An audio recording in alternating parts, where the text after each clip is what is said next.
First of all, let me say thanks a lot. I appreciate the opportunity to be here. I don't know if you know it or not. Some of you do, some of you don't. Former head of the FBI, Los Angeles, California, retired in 1979, March.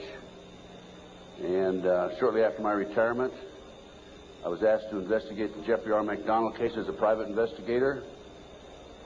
He's a former Green Beret doctor who was convicted of murdering his wife and 2 children in Fort Bragg, North Carolina, February 17, 1970. It's a long story. I put in about 2,000 hours on the case. When the case first began, my investigation first began, I told Dr. McDonald that I would investigate the matter for him. He had just been convicted and was sentenced to 3 consecutive life sentences. I think I'm going to sneeze. I didn't make it. Okay. 3 consecutive life sentences. I told him if I found out that he was guilty, I would no longer be on the case. I would drop my investigation. Much to my surprise, from the evidence that I read, information that I developed over a period of several years, I've established beyond any question of a doubt that this man is absolutely innocent. And on October 25, 1980, I obtained a signed confession from Helena Stokely, the girl in the floppy hat, if you know the case. By the way, there was a best-selling book, Fatal Vision, and a movie out on this. And the girl in the floppy hat said that Dr. McDonald did not commit those crimes. They were committed by my satanic cult group. And it was my initiation into the cult that night. And she gave me detailed information about the movement within the house that night, who did what. And I said to her, Helena, how do I know you're telling me the truth? And so one of the questions I asked her, the whole series of questions I asked her, and this is on audio video in some instances, the video, but always on audio. She said, I said, Helena, tell me about describe the jewelry box on the dresser in the master bedroom. And she described it right to a T. And just to make sure, I went down to Sears Roebuck and got a catalog and brought it back. And I said, Helena, pick out the jewelry box in this catalog that was on the dresser. She picked out the jewelry box. It matched. Also, she told me that she attempted to ride a rocking horse in the child's bedroom that night. But she couldn't ride it because the spring was broken. The only way she could have known that spring was broken was to have been there the night of the murders, February 17, 1970. So anyway, I submitted a 1,200-plus page report, actually 1,100-plus page, almost 1,200 pages, in March of 1981 to the FBI, Judge Webster, with a personal letter. He was director of the FBI. And I said, Judge, I believe this man is innocent, and he'd run out of money, and, you know, I'd continued to work it as I usually do. And I think that the FBI should continue along the lines of my investigation. And much to my surprise, I started receiving, by the way, it also went to the FBI and to the U.S. Department of Justice, the Solicitor General's office. And much to my surprise, my witnesses, my 19 new witnesses, including Helena Stokely, started calling me and saying, hey, Ted, the FBI has interviewed me. They're trying to get me to recant. And I'm saying to myself, that isn't the responsibility of the FBI. The FBI is supposed to gather information, not destroy it.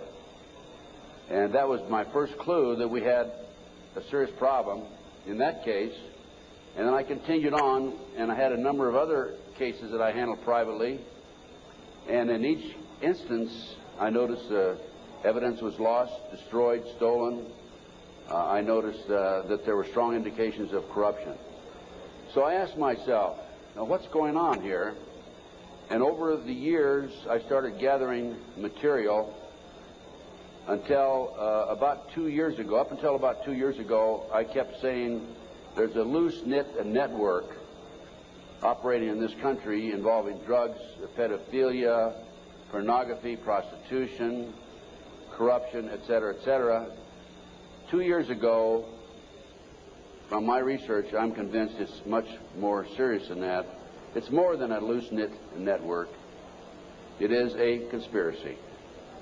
And you know how the news media comes after us and we use the word C, conspiracy, that C word, well, they can come after me all they like, because I guarantee you right here and now we do have a conspiracy, and I'm going to prove it to you here today.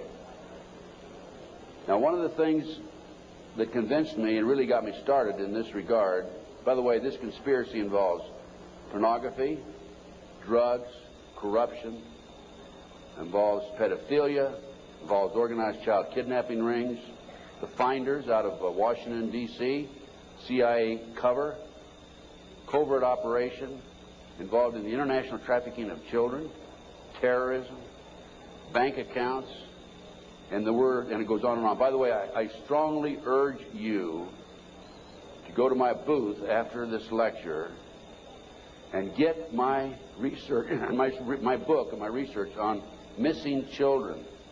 We're going to go into that a little bit in the lecture. But my Missing Children lecture documents that the Finders, an organization in Washington, D.C., this CIA front. It's a covert operation.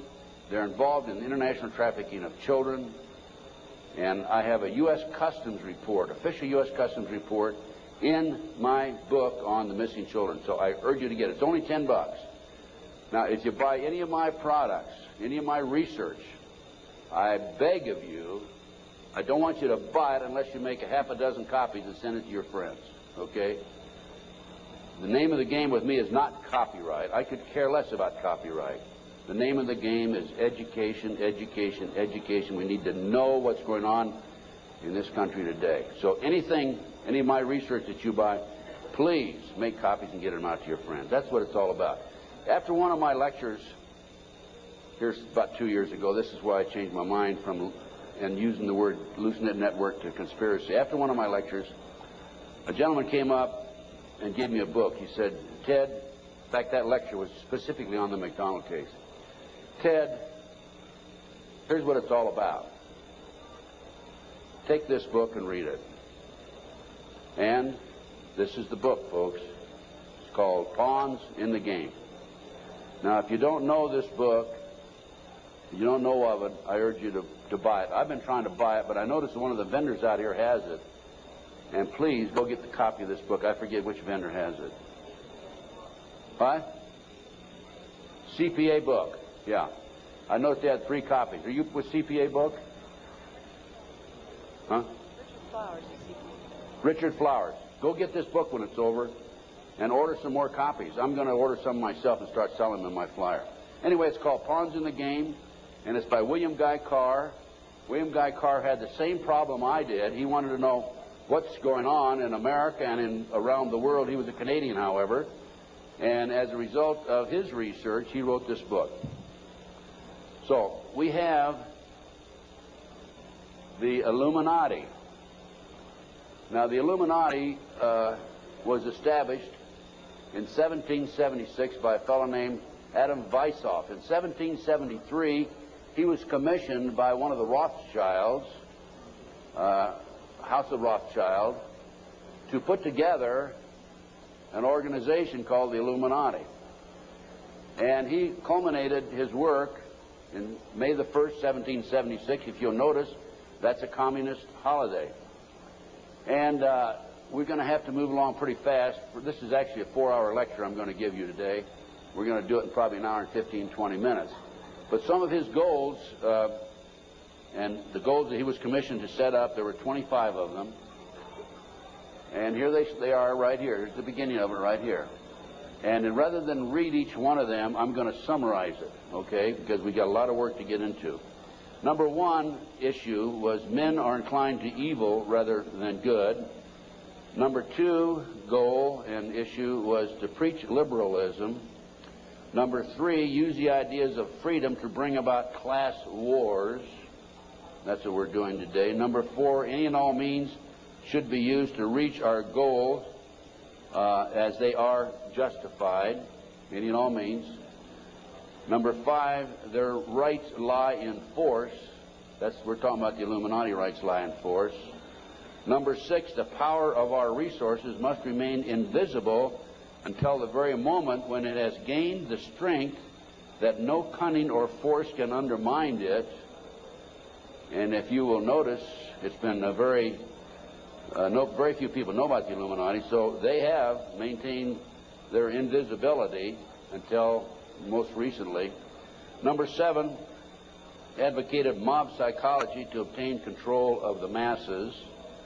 Number 8, use alcohol, drugs, moral corruption, and all forms of vice to systematically corrupt the youth of the nation.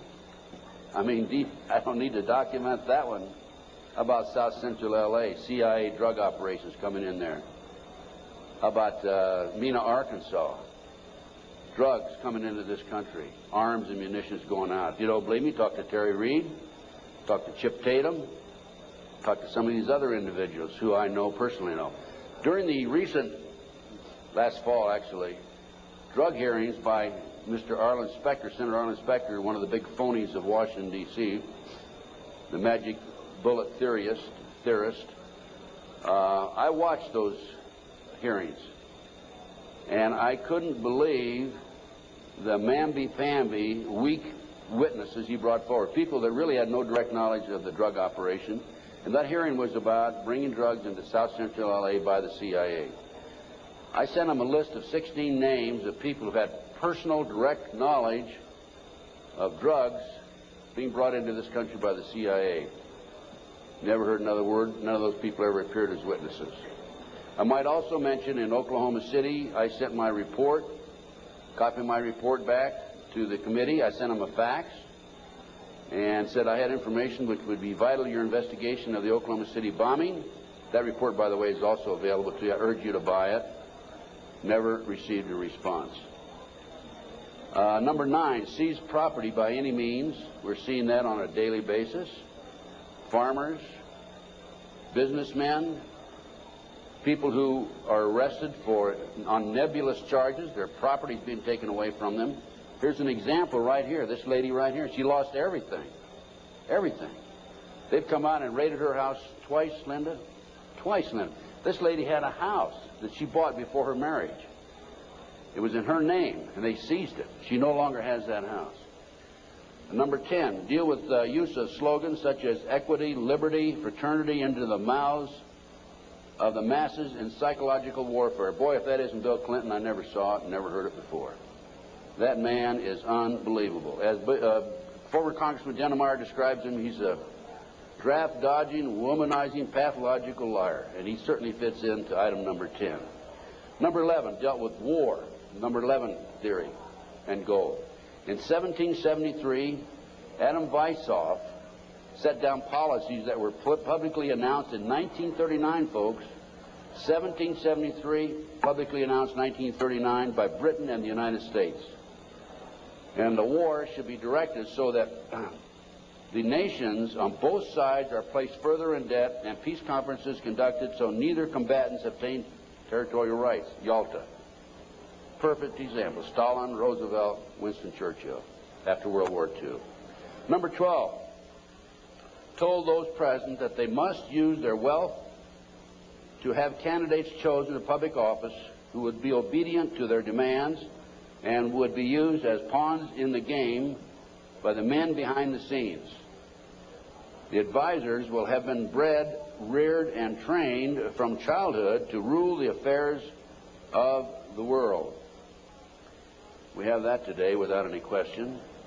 The men behind the scenes. Number 13, control the press. If you heard my lecture yesterday on Oklahoma City, I documented that the mainstream media is being controlled by the big power people, by the phony politicians, by the bureaucrats, without any question about it. Information in the media, I have an itchy nose today. Maybe I'm going to kiss a fool or something, okay? We have a documentation of that, and I have that in some of my lecture material out, and also my books. Number 14, their agenteurs will come forward after fomenting traumatic situations and appear to be the saviors of the masses when they are actually interested in just the opposite, the killing of the masses. The riots in Watts, the riots in South Central L.A., folks.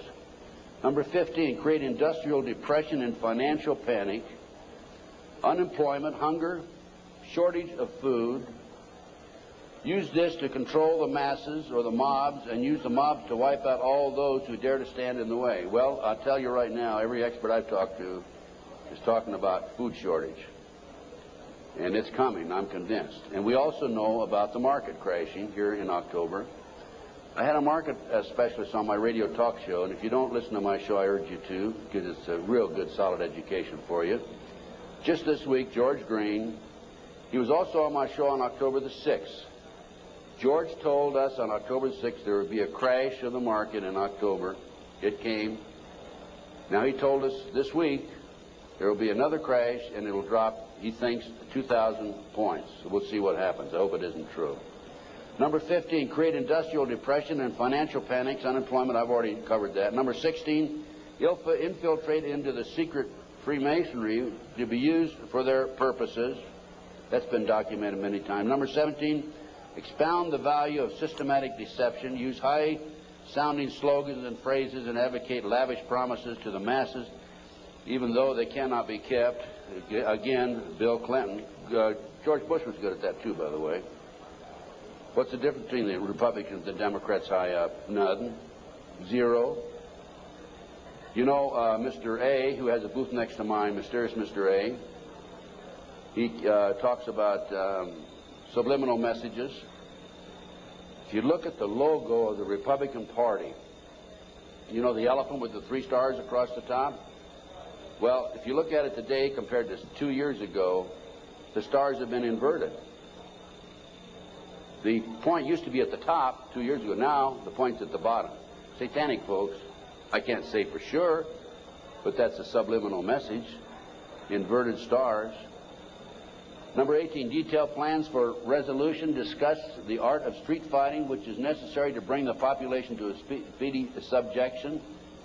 Number 19, use their agentures as advisors behind the scenes after wars through secret diplomacy to gain control. Number 20, establish huge monopolies toward world government control. We're seeing that today, the huge monopolies. Number 21, use high taxes and unfair competition to bring about economic ruin by controlling raw materials, organize agitation among the workers, and subsidizing competitors. GATT, NAFTA. Number 22, build up armaments with police and soldiers sufficient to protect our interests. A few years ago, we had 11 federal agencies that were authorized to carry sidearms, firearms. Now we have 39. Number 23, members and leaders of the one world government would be appointed by the director. Okay, Presidential Directive 25 allows the president, by the way, this is classified, secret, not available to the general public, allows and orders that the President of the United States, in the event of a conflict or a crisis in this country, transfers the power, his powers, over to the Secretary General of the United Nations. Number 24, infiltrate into all classes and levels of society, of government, for the purpose of fooling, bemusing, and corrupting the youth members of society by teaching them theories and principles that we know to be false. This is the outcome-based education program being shoved down our throats by the United Nations. Number 25, national and international laws should be used to destroy civilization. There's talk about the world population being decreased to 500 million, the United States population being decreased to 20 million. And we look at the war that we had in the Gulf War syndrome. Look at the people that died there. There were 700,000 troops, American troops there. 4/5 of them today cannot even do a push-up because they're so ill and so sick. They've been washed out of the service. We have a new army, basically. And the story goes on and on. Okay. What are we talking about here? There's a considerable overlap in the United States from the various groups, organizations, individuals, whatever you want to call it. But one of the driving forces behind this movement, the Illuminati, is the satanic cult movement in this country today. Now, when Alina gave me that signed statement, I said, what in the world is this all about? I don't know anything about Satanism. I'd heard the word, and that's about it. From the Bible, of course. So I began my little journey forward. And one of the matters that I developed information about was an individual I learned about was Aleister Crowley. He likes to have his name pronounced Crowley to rhyme with holy. And the Satanists today, and for the number of years in the past, have basically used his philosophy and his writings as a guide. And so let's talk about some of his writings and teachings. And here we have Of the Bloody Sacrifice.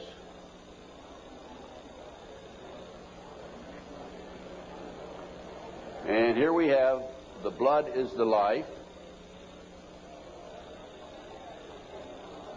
And here on page 94 of his book, it would be unwise to condemn as irrational the practice of those savages who tear the heart and liver from an adversary and devour them while yet warm. In any case, it was the theory of the ancient magicians that any living being is a storehouse of energy varying in quantity according to the size and health of the animal and in quality according to its mental and moral character. At the death of the animal, this energy is liberated suddenly. The animal should therefore be killed within the circle. We're talking about the satanic circle, or the triangle, as the base may be, so that its energy cannot escape. An animal should be selected whose nature accords with that of the ceremony. Thus, by sacrificing a female lamb, one would not obtain any appreciative quantity of the fierce energy useful to a magician who was invoking Mars. In such a case, a ram would be more suitable, and this ram should be virgin. The whole potential of its original total energy should not have been diminished in any ways. And now listen to this sentence, folks, closely. For the highest spiritual working, one must accordingly choose that victim which contains the greatest and purest force. A male child of perfect innocence and high intelligence is the most satisfactory and suitable system. We're talking about human sacrifices. There are, in my estimation, over 3 million practicing Satanists in America today. Now, how did I come up with those figures? I have informants. I have an informant in South Central L.A., population of 200,000, told me there are 3,000 practicing Satanists in that area. That's where the famous, well-known case, McMartin case on the preschool took place. I have an informant in Lincoln, Nebraska, told me 3,000 practicing Satanists. Lincoln, Nebraska, town of 200,000. South Bay area, Manhattan Beach area, about 200,000. How much time? I get more than an hour today. So just crank up your cameras. Huh? I'm going to take an hour and a half. Okay? I'm going to take every minute I can give to you folks, because you need to soak this into your brain. Iowa City, Iowa, town of 150,000. 100,000, 1,500 informants. That averages out about 1.5% of the population. Anyway, we're talking about human sacrifice. About 50 to 60,000 individuals are sacrificed every year. There are 8 basic satanic holidays. There are other holidays for the various covens, but there are 8 basic ones that they all honor. Now, one of the practices, this is another book of Aleister Crowley. One of the theories, we talked about human sacrifice, okay, there it is, it's right in their book. I mean, I didn't invent that. That's there. Another aspect of their religion, if you want to call it religion. By the way, the federal government does recognize the satanic movement as a religion. Yet in Linda's case, the word Satanism was brought up by her husband's defense attorney. They sealed the records, have not made it available, and when she writes to her children and says, believe in God, she gets a letter back from these people saying, you can't mention God in your letter to your children. That's just an example, okay? Okay, we're talking here about the 666, that's the beast. That's Aleister Crowley himself. Moreover, the beast 666 advises that all children shall be accustomed from infancy to witness every type of sexual act, as also the process of birth, lest falsehood fog and mystery stupefy their minds, whose error else might thwart and misdirect the growth of their subconscious system of self-symbolism. What we're talking about there is children from birth being exposed to sex. These people, the satanic movement in the world, has set up preschools throughout the world for the purpose of getting their hands on our children. The parents drop them off at 9 in the morning, come back and pick them up at 4, 3, 4, 5 at night. In the meantime, in many of these preschools, the children are exposed to sex from the time of birth. In Linda Wiegand's case, it's exactly what happened. These children have been exposed to sex from the time that her ex-husband got his hands on those babies right up to the present time. And I have a page missing, and I'll have to dig that one up some. I don't know what happened to that page. Maybe the Satanist got it. It may therefore be considered improper as a general rule for your sexual gratification to destroy, deform, or displease any other star. Mutual consent to the act is the condition thereof. It must, of course, be understood that such consent, and we're talking about sex now, is not always explicit. There are cases where seduction or rape may be emancipation or initiation to another. Such acts can only be judged by the result. What they're saying is it's all right to rape somebody. I mean, if they don't consent, it's all right to rape them because it's for the cause. Let's talk about the McMartin case. In April 1985, authorities went to the McMartin case and looked for tunnels under the school. The children had said that they were taken into tunnels under the school. There was a chamber down there. They were sexually molested. That involved ceremonies, adults with robes, candles, chanting. Adults had no clothes on under their robes. And they were taken up into a tunnel and a triplex, a bathroom trapdoor of the triplex next door. They were taken out in automobiles. We're talking about 2, 3, 4-year-old children, folks, and prostituted in the community. The authorities received this complaint in 1983. They began their investigation. The authorities finally, in 1985, went out and decided to look for the tunnels because they said the children were hallucinating. The children also said that they were taken by air up into a mountainous area where they were exposed to satanic ceremonies based on what they described, and brought back in time for the parents to pick up the kids. So the authorities didn't find anything. We're getting off. Pull those next slides.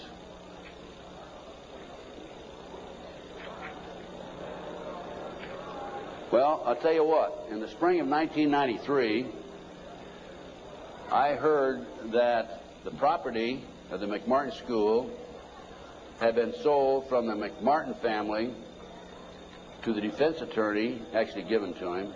He didn't make enough off the county. His bill was only $3 million. And from there, he said he was broke and he sold it to a contractor. The contractor was going to build an office building on the space. And I heard that the contractor had this property, and so I went out and contacted him. And I said, "Dear sir, I would like to have access to that property." He said, "I'll give you 2 weeks." I signed a contract, assumed liability, and along with some of the parents, we hired an archaeologist from UCLA, Dr. Gary Stickle, knowing full well that I'm not qualified to say there's tunnels under there, even if I found them. And we began our dig. At the end of 2 weeks, I had to stall, because Dr. Stickle was not quite ready to admit there were tunnels. It took us 34 days. At noon the 34th day, with the bulldozers, with their motors running, ready to knock the building down, he was going to knock the building down and then build this office building, Dr. Stickle said, "You know, I can say without any question right now, there have been tunnels under the school. They were filled in." Now, I'm going to show you the documentation on the tunnels. This is it. No, keep it there. Keep that there. This is the what we found. This is a preliminary report. I have a 186-page scientific report available to you out here if you're interested, by the way. We found a 9-foot wide subterranean entrance under the west wall of dog room. There were 4 classrooms. That was Ray Bucky's room. By the way, Virginia McMartin and Ray Bucky were tried. Virginia, the grandmother, was acquitted. Ray had a hung jury. And we found these tunnels in the middle of the second trial of Ray Bucky. They could have been used to convict him. We called the prosecutor. He sent his investigator out, Mr. Perez. Mr. Perez told me, I don't want you entering in my conversation with the archaeologist. I said, why? He says, you're too argumentative. And I said, well, okay, you go in and talk. I'll just keep my mouth shut. We went in, he talked, and he argued with the archaeologist. Here's an investigator not qualified to talk about tunnels. He said there aren't any tunnels there, and the archaeologist, of course, argued. But anyway, they didn't use that evidence, strong evidence, in the second trial. They ignored it, right in the middle of the second trial. I might mention this. The children identified professional football players, professional baseball players, household name actors, actresses, and the son of the leading politician, not a leading politician, the leading politician in Los Angeles as being perpetrators. Okay, we found an avocado tree root cut on both sides of the entrance, and I'll show you this in just a few minutes. The entrance of the tunnel, as I said, it was 9 feet across the top, and on one side was a live avocado root, on the other side was a dead avocado root. They had to cut that out. We have this, by the way. We found a plastic Disney bag, copyright 1982, about 4.5 feet below the classroom floor, and 3 to 6 inches in from the entrance and under the foundation. Now, the reason that plastic Disney bag is so important is because we think that they filled the tunnel in 1982 when the complaint was initially brought to the attention of the authorities. I said 83 earlier, it's 82 when the complaint was made. And when they filled it in, the plastic Disney bag somehow or other flew in there as they were filling it in, and nobody noticed it. Now, who says there is no God, right? What documentation, fantastic documentation, that tunnel, the entrance to that tunnel, this is right at the entrance, was filled in 1982 or sometime subsequent to 1982. Mr. Ken Lanning, the outstanding, know-it-all FBI expert, behavioral science, says that I took that garbage bag in 1993 out of a trash can and placed it there, that I planted evidence. Of course, Mr. Lanning says there's no organized satanic movement in this country today. There's only a few dabblers here and there. Thank you, sir. We have another 3 hours to go, okay? Can you hang in there?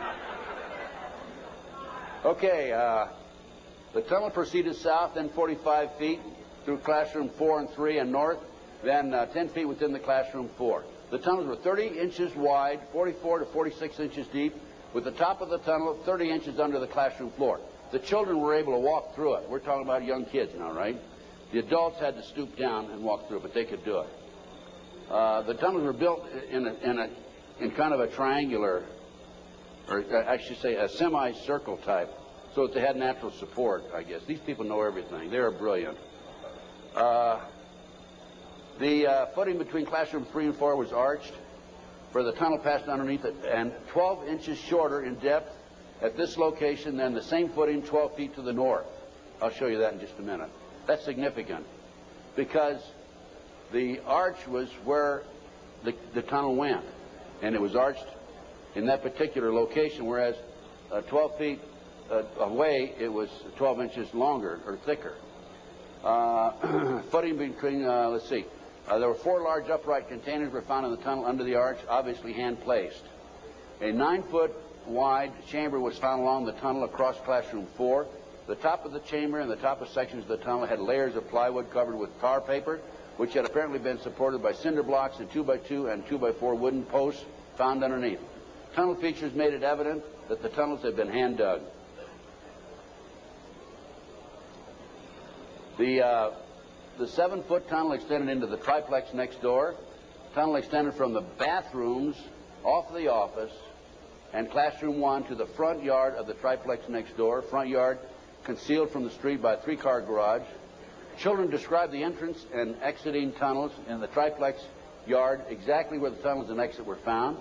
A 39 by 41 inch area under a hole cut in this neighbor's bathroom floor had been excavated and subsequently tilled.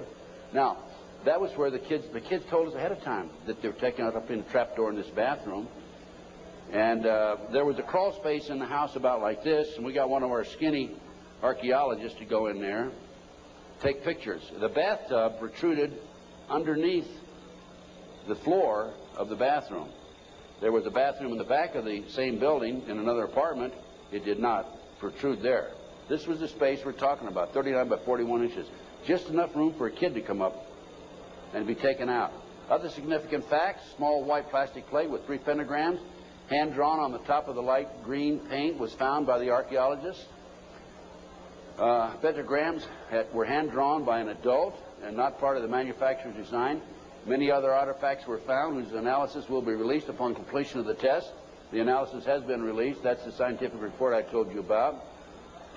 No doorknobs were on classroom 3, only a dead bolt lock. Each classroom had an on and off switch which was labeled fire alarm. The system did not connect to the fire station but was used as an alert within the school if somebody came around. More than 2,000 artifacts were found under the school floor, including over 100 animal bones. Due to the constraints and time constraints and so forth, we had to discontinue the process on noon the 34th day. By the way, this cost us, a lot of people donated their time. It still costs us money. It cost us between $55,000 and $60,000. I personally put in $17,000, which I ended up, in many instances, paying over a long-term period payment plan. This is a floor plan of the whole lot. There is, right there, the building itself. This is the entrance, the concrete slab, a vacant lot there. This is a yard. And here's the avocado tree we're talking about. And here's the entrance right there. Now here is the tunnel. It came in here, extended here, and here's the chamber across here. We think, but didn't have time to explore this, the tunnel went up here. Now we definitely were able to come up with it here, right here, and it came into the bathroom over here. Okay. There's the entrance. 9 feet across here. I'll show you a diagram in a few minutes. There's the avocado tree. Those roots are live. Over here we had a dead avocado root. Okay, next.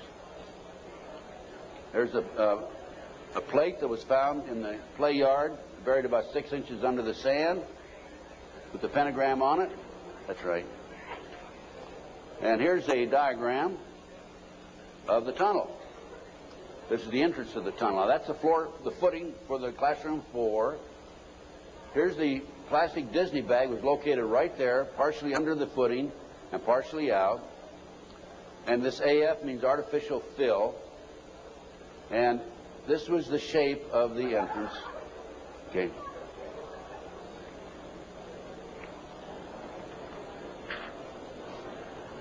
Here's your diagram. These are your drawings. Artificial fill. Here's the avocado root there. Here's the dead root over there. Distance 120 or 21 inches below and 14 inches below the footing. There's the avocado root there, live avocado root. And these are all diagrams by the archaeologists. Good documentation. There's the roots themselves. That shows you the size, 2 centimeters. Next. There's the plastic Disney bag. Turn it over. There's the plastic Disney bag. Disney, classroom 82, 83. Sandwich bag. It was a sandwich bag. This shows the arch of the tunnel. Now, the school was built in 1966, which means the foundation was laid then. And here's your arch. And this is from classroom 4 here into classroom 3 over here. And it was 12 inches higher over to the left. Go ahead. There's yours truly looking up. This was in classroom 4, as I recall, and this is where the tunnel extended, right along here. Now, the reason the tunnel's been filled in, you have to understand that, and the reason the archaeologists could say that they were filled in is because the texture of the dirt that had been filled in was different than the natural texture. Okay. Just turn it off for a minute. In addition to the tunnels, I developed information that an abandoned satanic site was in Crestline, California. Crestline, California is in the mountains. The kids said, remember a few minutes ago, they were flown by jet, or flown, they didn't say jet, into the mountains. There's an airport 10 minutes from the McMartin Preschool. It's Hawthorne Airport. There's a landing strip in Crestline. I heard about this abandoned satanic site, and I went up to the site, took pictures. And this is what by the way, before I go on with this, I called the prosecutor in the McMartin case. And I told her, hey, I think I know where the children were taken. If they weren't, it's certainly worth looking at. And I will be glad to make this information available to you. And if you want to have the children go up and look at this abandoned satanic site, we can. She said, we're not interested. They weren't interested in hardcore evidence, the tunnel. They weren't interested in this abandoned satanic site. Go ahead. This is what we found. 666, one of the satanic signs. That's a stone on the site. The house had been up here. The day after the McMartin case broke in the news, the house burned to the ground. And it was here. The street's on the other side of the hill. You cannot see the site, this area down in here, from the street. You have to go in, would have to go in through the house and come down. And this, you can see it's quite elaborate. There's my associate, Judy Hansen, who works with me in L.A. And next. This is looking at the opposite direction of the picture we just took. And you can see there's San Bernardino down in there. And you can see that on the side of a mountain like that, nobody's going to find it unless you fly over with a helicopter. That's probably an altar, flattened stone. Also an altar, another altar that had been broken. This is, of course, you recognize the star. Now, this is a satanic symbol. Put the next one up. Hold the first one. There it is, right there. Put the first one back on. Now overlay them. Turn it around, that way. Okay, any question about that, folks? No. Well, let's read what that says. Amsday. Asmodee, a strong and powerful king, appears with 3 heads, the first like a bull, the second like a man, the third like a ram. He has a serpent's tail, the webbed feet of a goose, and he vomits fire. He rides the infernal dragon, carries lance and pennon, and is the chief of the power of Amaman. He must be invoked, be bareheaded, or otherwise he will deceive. He gives the ring of virtues, teaches arithmetic, geometry, and other handicrafts, answers all questions, makes men invisible, indicates the place of concealed treasures, and guards them if within the domain of the Amaman. Oh, what do we got here? Another satanic symbol. You think that wasn't a satanic site? Overlay it. Okay. Is that it? The other way around, isn't it? Yeah. Flip it around. Okay, there you go. Okay, now let's read what that sign means. That is the seal of Adam's scale. I guess no, that's the wrong one. That's the one before. Belial, a mighty king, created next after Lucifer, appears in the form of a beautiful angel seated in a chariot of fire and speaking with a pleasant voice. He fell first amongst the superior angels who went before Michael and other heavenly angels. He distributes preferences of senatorships, causes favors of friends and foes, and gives excellent families. Familiar. He must have offering and sacrifices made to him. Next. And there's another satanic sign. I couldn't make that one out, so I couldn't match it with anything. obviously. Here's some ovens.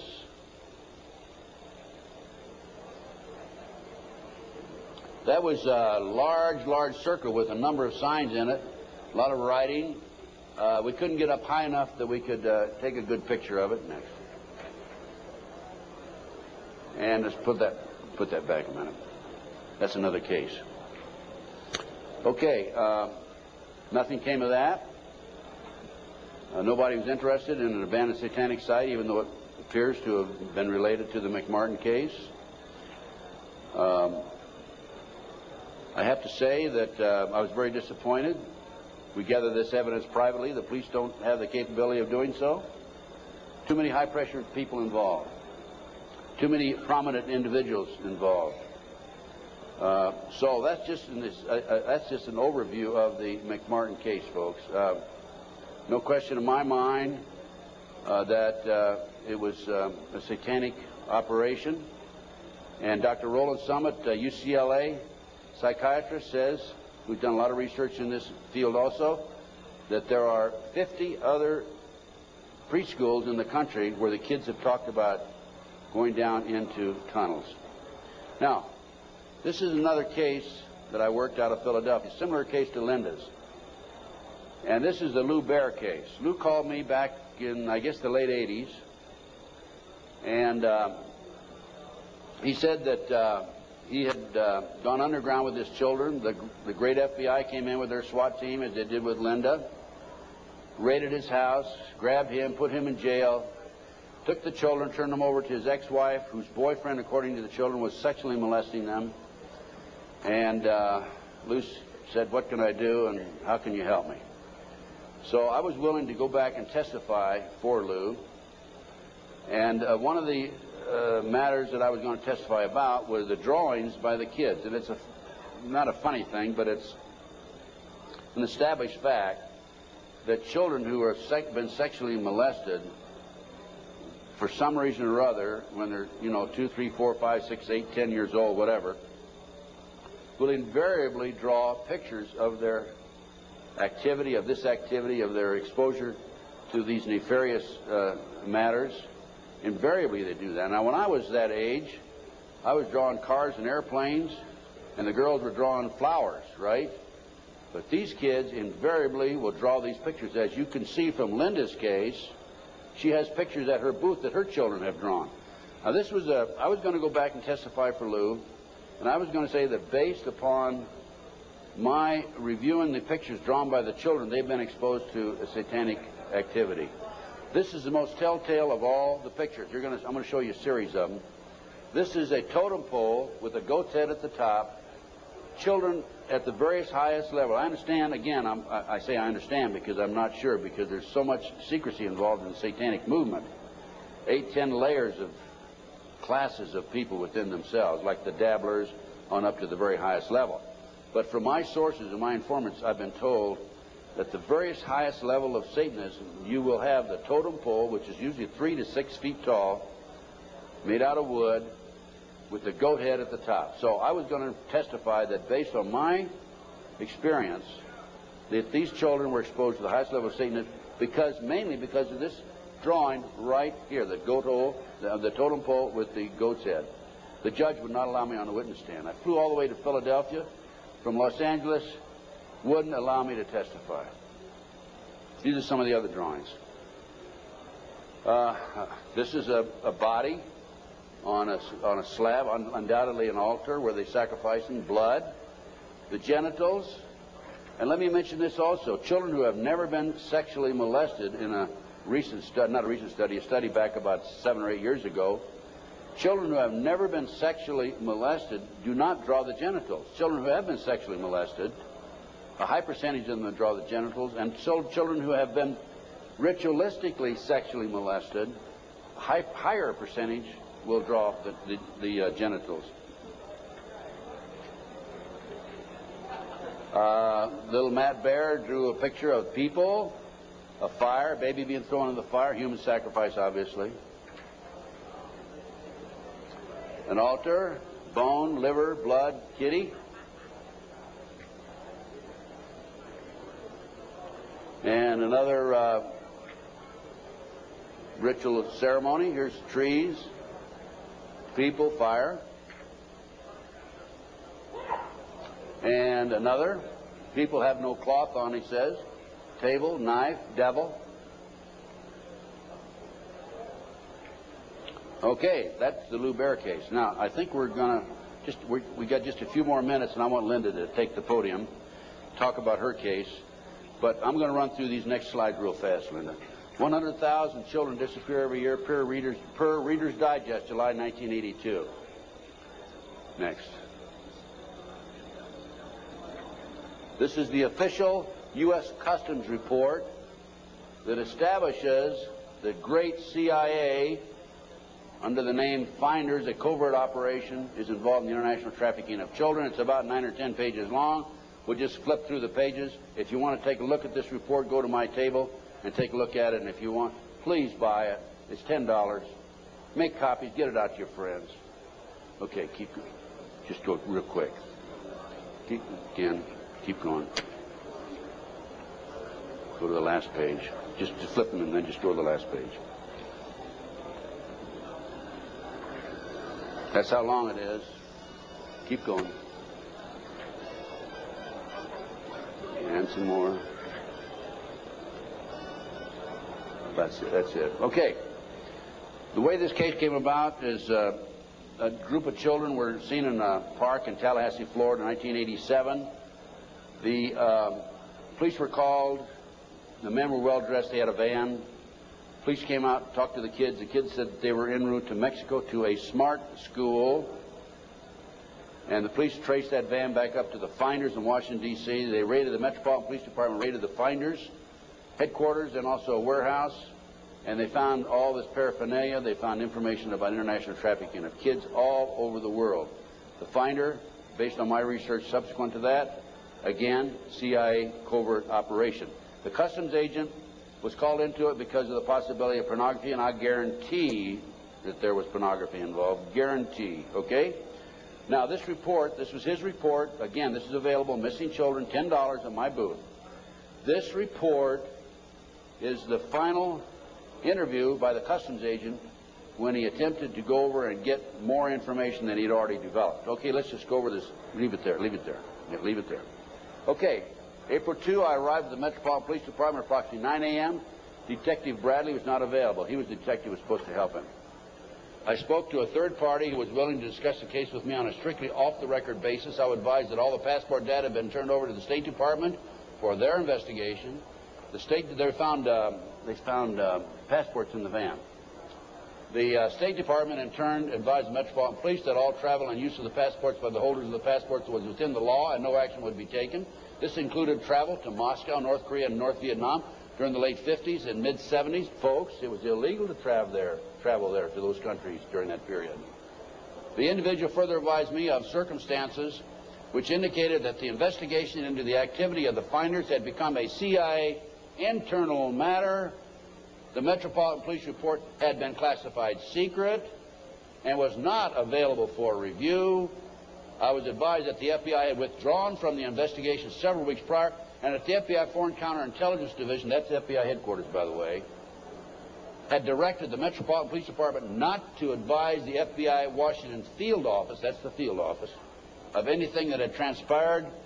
No further information will be available. No further action will be taken. No action will be taken. The case was closed, and here we have a CIA internal matter.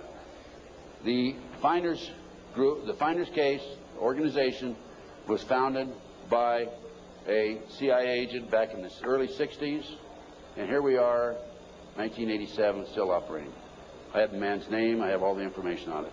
A real quick overview. CIA experiments with mind control on children, MK Ultra. This is an outstanding article. It's available in that same report. Just flip the pages. Keep going. Okay. Folks, I'm going to turn the podium over to Linda Wiegand. We have about another 15, 20 minutes, I believe. And Linda's going to talk about her case. This is one of the most classic examples of corruption I have ever seen. And believe me, you can tell from my lecture that I've seen some pretty awful examples of corruption. Go on, Linda. Linda Wiegand, my friend, God bless her. She's a fighter.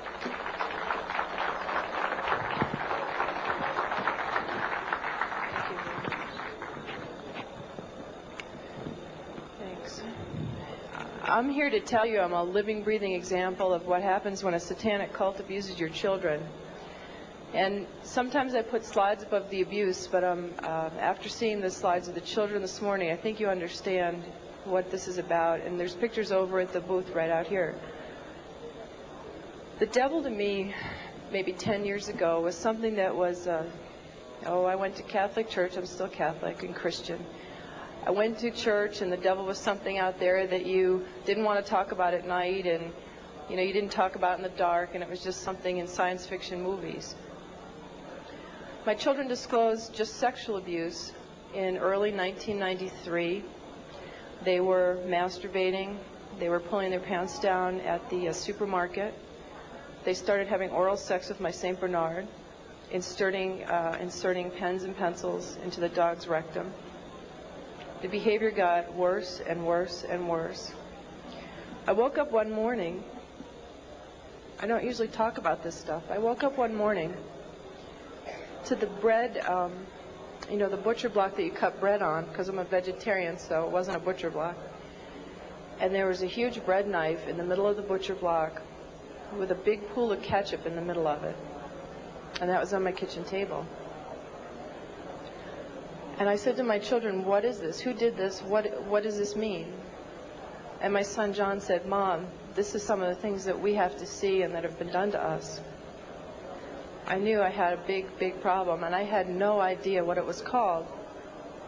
I called all over the country. I had children's drawings for the police. My husband was under arrest for sodomy and oral sex with my children. And I had all kinds of drawings that had circles and people with, there was black candles always in the middle of these tables, and all this oral and anal sex pictures. And I went to the Catholic Church and I said, I don't know what this is, but it seems to me these drawings are significant. There are all kinds of symbols I don't understand, and devil heads and goats heads, and I had no idea I did not know what satanic ritual abuse was. Church asked me if I ever had a psychiatric exam. And I said, actually, I'm completely sane. I just know that there's symbols in these pictures. No one would help me. Even though there was a prosecution going on, they said if you ever bring up satanic ritual abuse, your credibility is lost and you'll just be a kook and it doesn't exist and it's not organized in America. Just focus on child sexual abuse. So I took my children to a child sexual abuse hospital. And while they were being treated, and I had legal custody of my children, and my husband and his lawyers and the judge found out my children were in an expert hospital, I confiscated my house, everything I've ever owned, from my baby pictures to my clothes. I walked away with literally the clothes we had on our backs. Took my cars, my federal post office box mail, my income, my assets. I lost everything by taking my children to an expert on child abuse.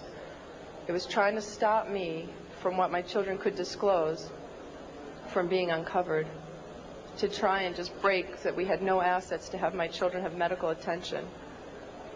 The children were being treated for sexual abuse, and I had provided all the documentation. And one day, the doctor said to me, I need you to come into my office.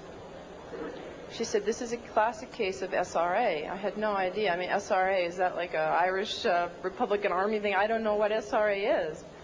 She said, satanic ritual abuse. And she showed me the drawings that the children were doing in her office, and they were of blood sacrifice, of people cutting their arms and dripping blood in chalices, of chalices with devil heads, and on and on and on. It includes group sex. It includes children being killed. And I remember I just felt like my guts were just punched out of my body. I did not know what to do. I didn't know where to go.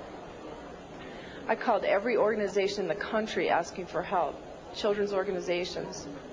And no one wants to acknowledge satanic ritual abuse. And all the child abuse organizations only say that they lobby. They don't actually help people. And so my quest to save my children has taken me here. And as a consequence, and I can tell you here today, there are other mothers who are here today to ask me for help, who have children that were victims of satanic ritual abuse.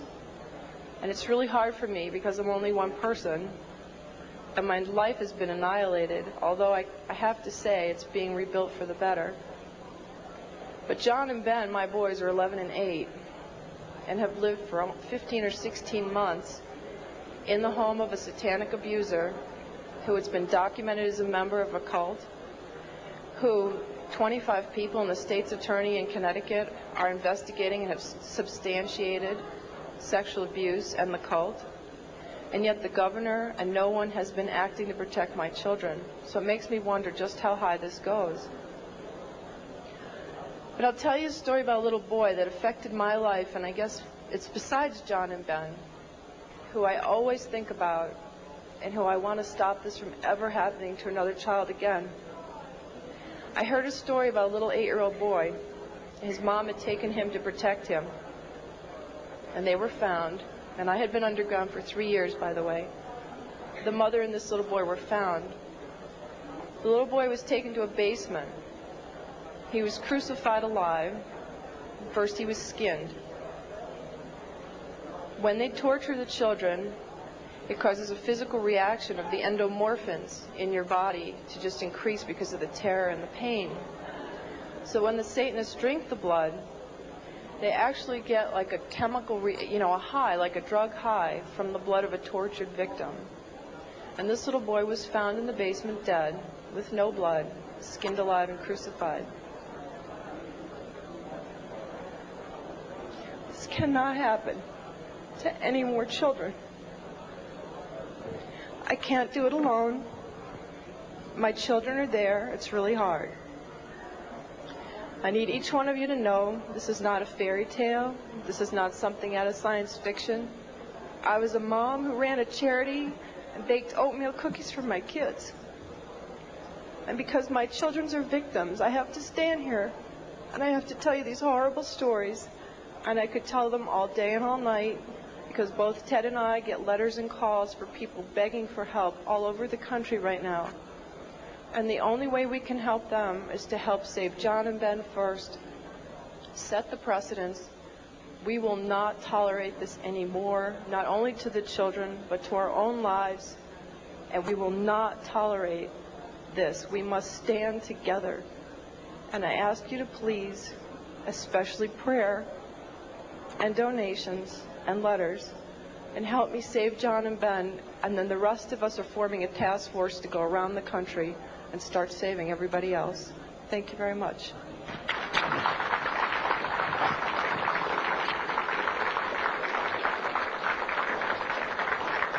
Thank you, Linda. Folks, thanks very much. Any of you have any questions? I guess there's no microphones up here, but go ahead, Renee. Just come down here in front and yell at me.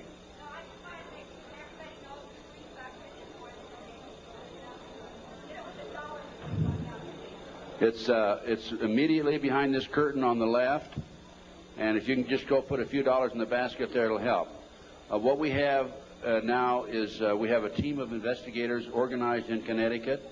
Many of them are working on a voluntary basis. Some are charging a minimal amount, the discount rate.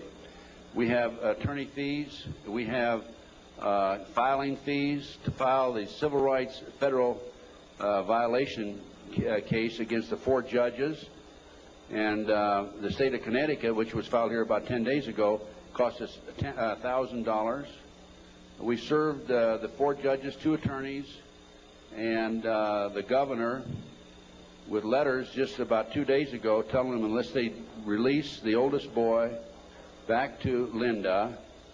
By the way, this boy is not the biological son of the ex-husband.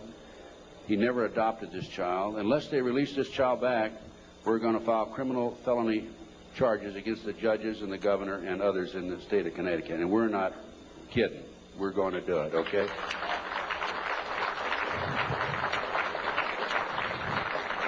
We have been working with a friend of mine. I brought him into the case, Jack Firm, a paralegal, Las Vegas, and he's probably one of the most brilliant men I've ever known.